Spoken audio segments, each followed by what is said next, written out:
বুবলির সাথে তোমার ফার্স্ট টাইম হচ্ছে স্ক্রিন প্লে, তো এখানে কি গল্পের সাথে মানে রিলেটেড কোনো সিন ছিল যেখানে একসাথে তোমরা মানে কাজ করেছো? লাইক পোস্টারে তো আমরা দেখলাম একসাথে আছো তোমরা। পোস্টারে একসাথে, বাট আমি এটা বলতে চাই না বুবলির সাথে আমার সিন আছে কিনা। এটা আমি চাই অডিয়েন্সরা হলে গিয়ে এক্সপেরিয়েন্সটা করুক। আমি কাজ করার আগ থেকে খুব চাচ্ছিলাম বুবলির সাথে কোনো একটা সিন যাতে আমার থাকুক, কারণ she is an amazing performer. আমার ওর কাজ খুব পছন্দ এবং আমি খুব ইমপ্রেস হয়েছি ওকে পুরো শুটে। ওর সাথে আমার প্রথম কাজ এবং আমি ওর সাথে পার্সোনালি ওরকমভাবে ইন্টারাক্ট ছিল না। তো আমি যখন ওকে সেটে দেখলাম এবং সে এত ডিসিপ্লিন এবং এত ফোকাস একজন মানুষ, ওকে আমি পুরোটা টাইম দেখলাম যে দেখো ও তো অনেক দিন ধরে কাজ করছে এবং she is a star, but ওর কোনো ধরনের স্টার সুলভ অ্যাপ্রোচ আমি সেটে দেখি নাই।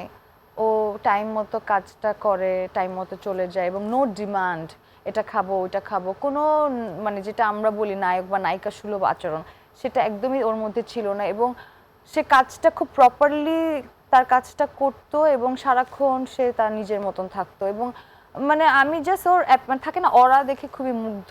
এবং ওর ওর ওর ও অ্যাক্টিং করেছে প্রেসার কুকারে খুবই দুর্দান্ত।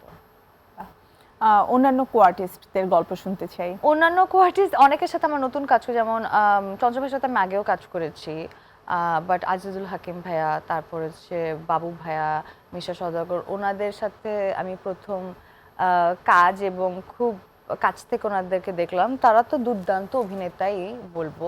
সেই ছাড়া নতুন যারা ছিল, নতুন দুইটা মেয়েকে রাফি এবার লঞ্চ করলো, স্নিগ্ধা এবং মারিয়া, তারাও খুব চেষ্টা করেছে। এবং তাদের যে পেয়ার ছিল প্রান্ত এবং ইয়ামিন, তারাও খুবই ডেডিকেটেডলি কাজটা করেছে। হয় কি আমরা যারা কিছুদিন ধরে কাজ করছি তাদের তাদের যেহেতু এক ধরনের স্কুলিং, আর আমরা যেহেতু কাজ করি আমাদের প্রিপারেশনটা ডিফারেন্ট হয়। আর যারা নতুন তাদেরকে তো আরেক ধরনের গ্রুমিং বা প্রিপারেশনের মধ্যে দিয়ে যায়। সো তাদের যেরকম প্যাটার্নের প্রিপারেশন ছিল, গ্রুমিং ছিল, তারা সেই জায়গাতে খুবই সিরিয়াস এবং খুবই ডেডিকেটেডলি কাজটা করেছে এবং সবাই ভালো করেছে।